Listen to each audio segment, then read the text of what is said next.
Hello everybody, welcome to another Sonic State special.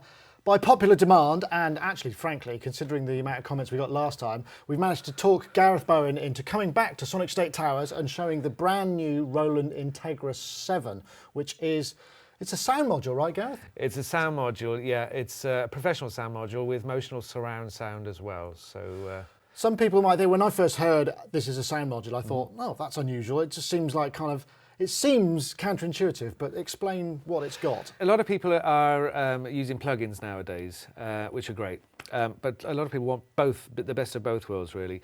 So we've got a separate unit here with over 6,000 sounds built into it.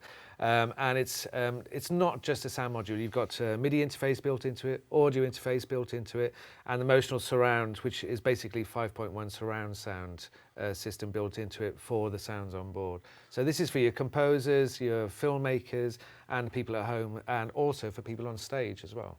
Right, let's have a look at some connections first. That's probably the best thing, so I'm going to get up and ruin the shots immediately. So round here. So you've got your regular MIDI in, through and out on the back. Then you've got your USB out, and at the moment I'm using that connected to the iPad, and the iPad app is basically controlling virtually everything on the unit, or you could do it on the unit itself, but we'll go into the app later. You've got digital audio out, SB-diff. Then you've got two balanced outputs here, and then at the top here you've got 8 individual outputs.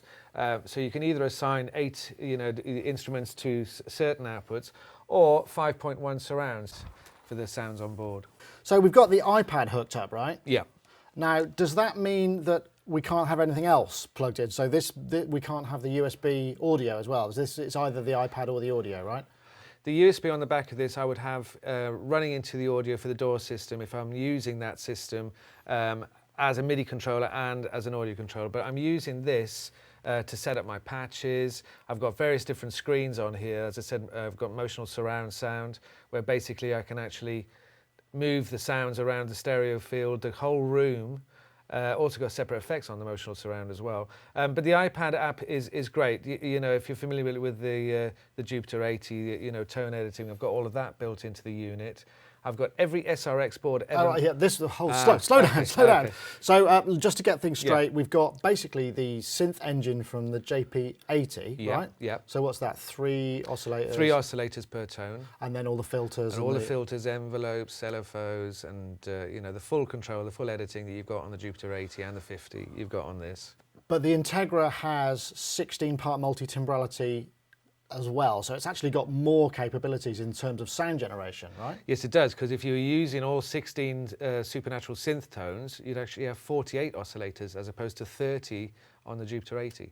Right, and you can edit all this via the front panel? Everything can be done either on the unit, or it's easier, obviously, if I'm doing it from the actual iPad itself, and then I've got my tone editor. And there we have it, 3 oscillators, editable exactly the same way. So this is exactly the same. Exactly the same screen with all the low-pass filters that you've got on the version 2 of the JP80 and the JP50. So you've got exactly the same editing control.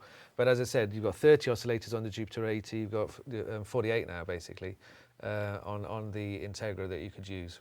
And now, you probably, I did give Gareth a bit of a hard time about the synthesis capabilities of the JP80, but this, it seems, is a bit of a different beast because we've got such a broad range of sounds. I mean, the SRX boards, what does that mean in terms of extra, it's got legacy stuff in there as well? Yeah, well, on board the unit, when you switch the unit on, there's 2,500 sounds, and they range from the supernatural acoustic sounds that you have on the Jupiter 80. There's actually more supernatural sounds than the Jupiter 80.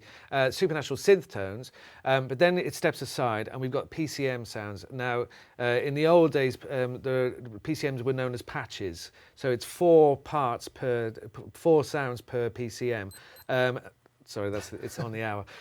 Time's up. Yeah, exactly. So it's 4 sounds, which 4 samples basically per sound. Right. And they're all the PCMs are on the unit. So that's kind of similar structure to the 1080. Exactly the same. And the best of those instruments are actually loaded into the most of the best of them are loaded into the internal RAM when you switch the right. So I mean, essentially, one of the things that has come up about this is it has this entire almost legacy collection of Roland PCM keyboards in there as well. So you've got what, the 1080, the 5080, the XV5080. You've got all of those, plus you've got more coming down the line with the Legacy collection as well. Oh, that was something that came out, because the Legacy collection, there were some trails going for it, which kind of implied that it was just for the JP80, and there's been a lot of speculation for that. But actually, it's going to be 50 and Integra-7 as well. Yes, right? it is. Yeah, it is. But as you said before about the SRX boards and what we have on board here, as I said, when you load this unit up, there's about 2,500 sounds automatically go into or on the ROM. But if I hit here, there was 12 SRX boards made for various different Roland keyboards, including classic ones like Supreme Dance. The way this unit works is all of these boards, virtual boards really, because they're all built... They're sort of memory collections. Yeah, they're all built in to the unit within the thing, but they're not loaded directly into RAM. And so what you do is if you wanted to have all the Supreme Dance along with the 2,500 sounds that you've got there, you just pick up and you can have 4 at a time. So 4, every time you're doing your arrangement, you can have any one of these 12, and you can just drop them across. And then that loads it into the kind of operational RAM. It just goes into that, and then you just click on the load here. Are you sure? Okay, and you can see both units. So tell me, I mean, if I was to use this live or whatever, and I wanted to boot up with sort of pre-loaded stuff, say when it boots up, can I load these things as default? Is there a way of doing that? No, when you boot up, you can set up your patches that include the sounds from these into your studio sets, basically. So your studio set is 16 sounds with all the different setup, right. And you can save them into that set, but when you switch the unit on, you do actually just have to load these back into RAM, and then it'll throw them back into exactly where they were. So now they're loaded in. So for instance, now what I do is come back to my main page here, click on this button here, and for instance the dance one, if I just hit Beats and Grooves, you can see it says SRX. So these are all from the SRX sounds. What I can do actually, on the unit and on every single sound has a preview button, so you can hear every single loop that's on there. And these are the PCM sounds now, so I can break these down as well. And I can also do it from the iPad. Oh, that's a preview button, so like patch, yeah. Exactly. So this is that patch browsing system, right? Yeah, you've got your screens here basically. It's to make life a little bit easier for finding, because there are so many sounds. As I said, there's over 6,000 sounds basically that you can go through at a time. Yeah, you've got all the supernatural sounds, as I said, and all the control, exactly as you do with the Jupiter 80, the behavior modeling, for each instrument. So for instance, if I picked on trumpet here and I got the trumpet sound, I've still got the same control exactly, and so you can run through. So it's got all of that same... So essentially, I mean, it's basically got the same guts as the JP80 in terms of sound generation, right? In terms of sound generation. But with a whole bunch more sounds? Yeah, exactly. It's got a lot, and it's also general MIDI too as well. And also, it's got a lot more sounds on board. Remember, the Jupiter 80 is a performance synth, and this, even though you could use this as performance, it's primarily a writing tool. It doesn't have the arpeggiators, and the performance side of it. It's designed for that sort of happen outside of the box. Yeah, right? it's designed. It is designed as a creation tool as well, because obviously you've got the tone editing, and we can go in and edit all the tones that are on the supernatural synth tones that are in there. But yeah, so this is, you've got all the sounds basically that you've got on board that, plus a whole lot more basically. Seinfeld. Yeah, exactly. Yeah. So maybe Gav, you could take us through some of the kind of top level categories and show us what sort of sounds we got. Okay, well, instead of using the iPad, and actually I won't even play because you've got all the sounds on board here. Every single sound on the top of here is quite a good way of showing the supernatural sounds and how each works basically. So even with like the Spanish guitar bit from earlier, I can just show how it comes across. Hear the strumming of the supernatural that can also be adjusted like that's all possible to be played if you're up to it. Exactly, hence why I pressed the button. And then you can just come across each different type, clean guitars, electric. It's really realistic, There's so many different types on here. Distorted guitars, which is the one I kind of, I like all of these ones. Certainly usable, and quite accurate as well. The basses are played that one when I did the Jupiter 80. You know, it's the same, exactly the same sounds on board, and that electric as well. We've got the, you know, we had the slap bass. The synth bass is on board.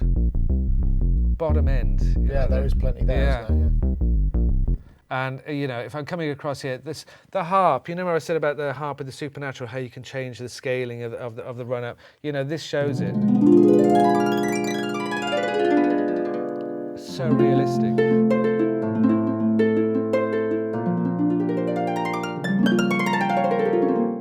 The effect structure, I have to say, is different to the Jupiter 80, and that does affect a lot of the different sounds as well. Right, okay. And every single effect on this unit has its, every single sound, all 16 sounds, have their own effect.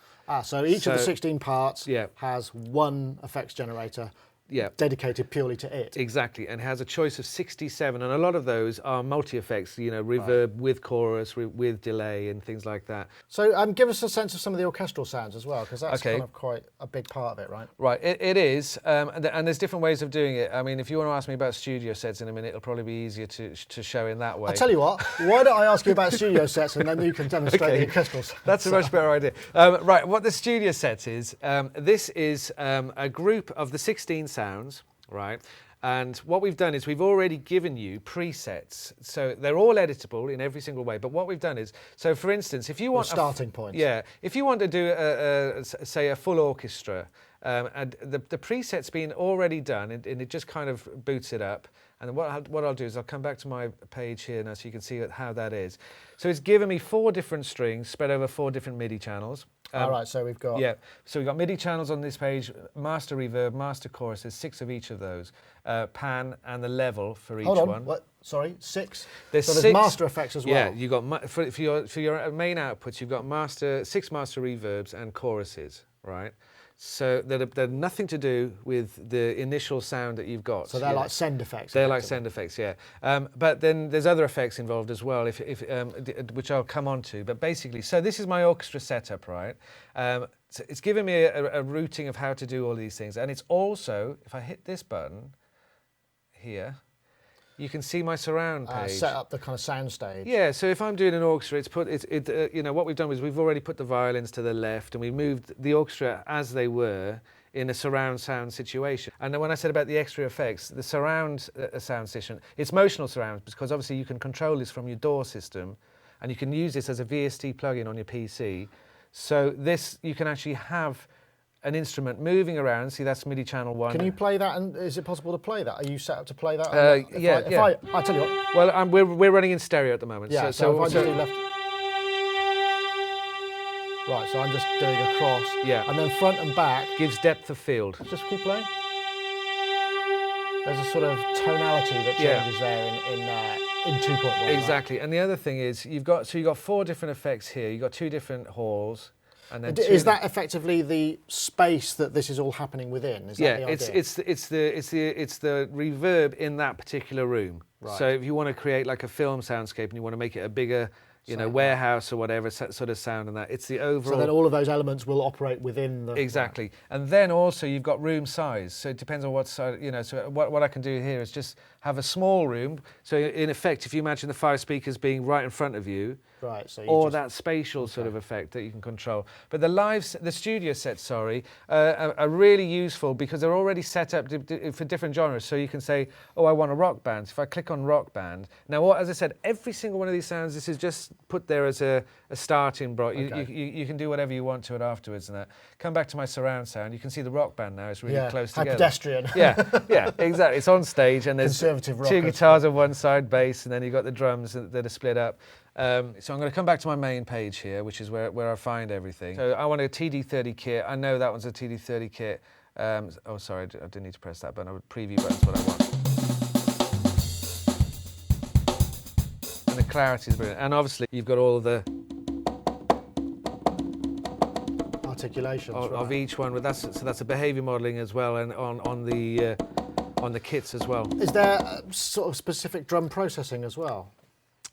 There is. Well, there's various different, because you've got the PCM drums, you've got the supernatural drums. Yeah. You've also got, for every single drum kit, 6 EQs and 6 compressors. And so if I have a drum kit, I can actually say that the kit, just the kick, needs to be compressed a little bit. Can you set up groups like compress the overheads and the toms? Yeah, or do you have it's up to you how to use them. You've got 6 basically that you can use, and that's per drum kit. So within the arrangement now, you know. And presumably each of those voices can you send to one of the separate 6 reverbs, or is that done on a global scale? For kits? No, the reverbs will all the 6 reverbs is for your master outputs. Right. So that's a different thing, you know. So you'd have to put the entire kit through with a dedicated effect for itself. Yeah, I've got my session drum kit. That's the one I'm working on. I just hit effects, and I can see. And if I hit enter now, it's just set for EQ. Okay, but I could have it set to any of these phases. You know, I can still use the same effects. Right. Okay. On the drum kit. And that's the thing. I noticed you can't edit effects on the iPad. No, the effects you do on the unit itself. What you can do on the iPad is you can select all your tones, and you can do all the muting and everything from this screen. You can run. If I wanted to use this for performance, for instance, I can use a keyboard to split the keys. So you can split by MIDI channel. Yeah. It doesn't do zone splitting. You'd have to set that up on your MIDI I would do that from a controller. I knew keyboard. that'd be something it could do. Yeah, but it does do it because you do it via the controller keyboard. Oh yeah, you had something set up on one of your. Yeah, well, if I load up one of the, basically what I've got is 4 MIDI channels set up on the Jupiter 80 here, and I've set so. Oh, you're switching layers. I've switched. So what I would do is I can layer it. I can split it. So.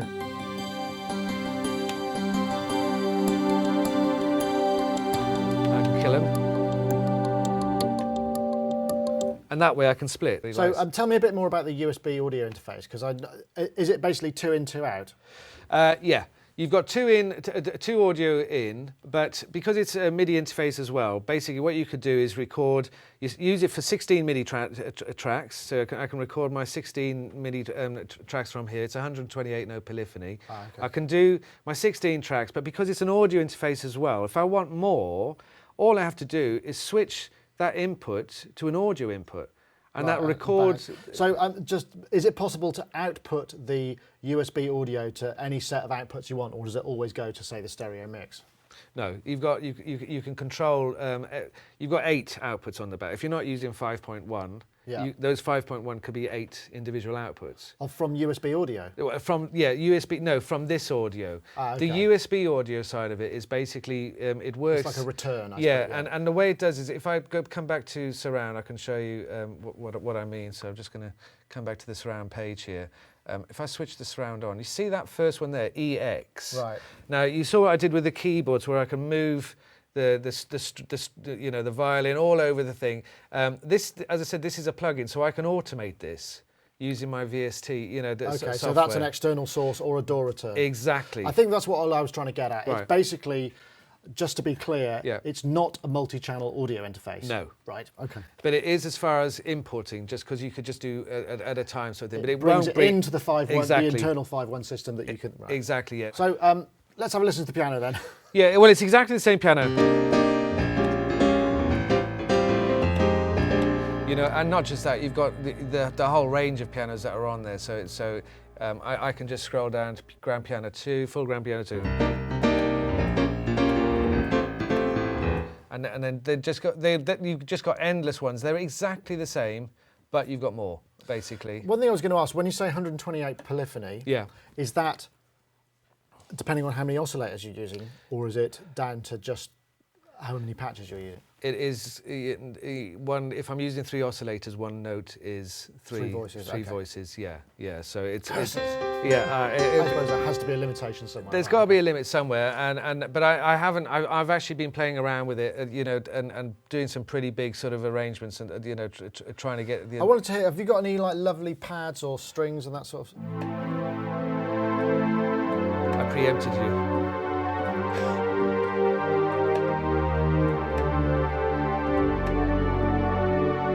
And what about orchestral stuff? I mean, what's the kind of, the playing, the string type stuff? The strings are great. So you've got the individual. Oh, sorry, I'm on the wrong channel here. So we go. That's a supernatural, right? Yes. Did you want synth? No, that's great. What about sort of pad stuff? Can you get that kind of fast bowing kind of? So we want a marcato sort of sound.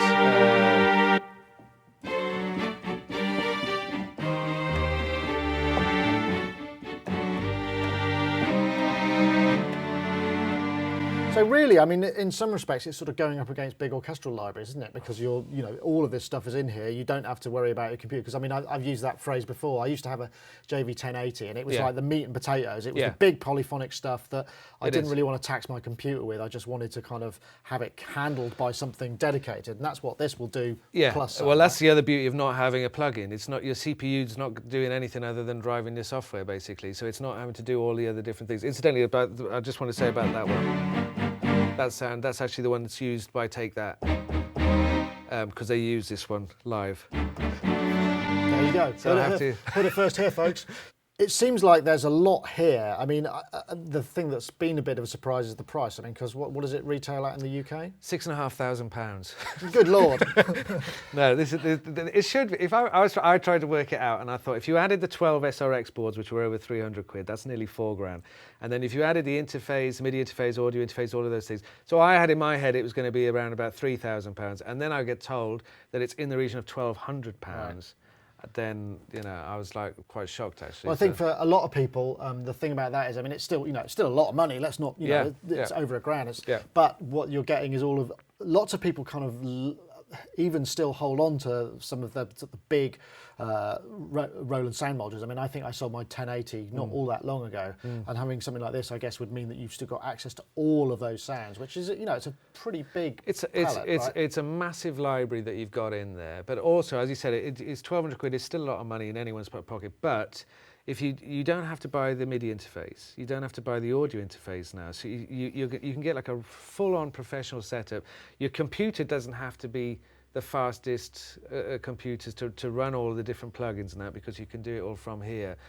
So you know what seems like a lot of money, 1,200 quid. For me, I think it's worth more than that. But it's. Right. I mean, the thing that excites me probably more is the live potential, the fact that you could just throw so much at it. Exactly. Yeah, and you've got 16 sounds that you can basically run at a time, you know, as well. And so yeah, for live. I guess live you could be streaming some audio from a laptop, for instance, out of a pair of outputs, and then have other sounds coming out of other pairs of outputs. So it could be the hub of a live system as well, I guess. It could. I'm more of a traditionalist where I let everything do its own thing, and I personally would have it as just the keyboards, players, or you know, all the sounds basically. But yeah, for the front of house engineer, he's going to love it because you've got the 8 outputs on the back. So forgetting the 5.1 now, just using it in the traditional way of either left and right or sound split up into the 8 outputs.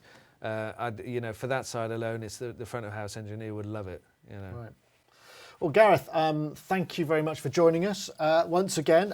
Gareth doesn't have a demo this time that I can fade out early, so you'll be pleased. Oh no, I do. Oh, I do. Let's just pick a sound, any old sound, and.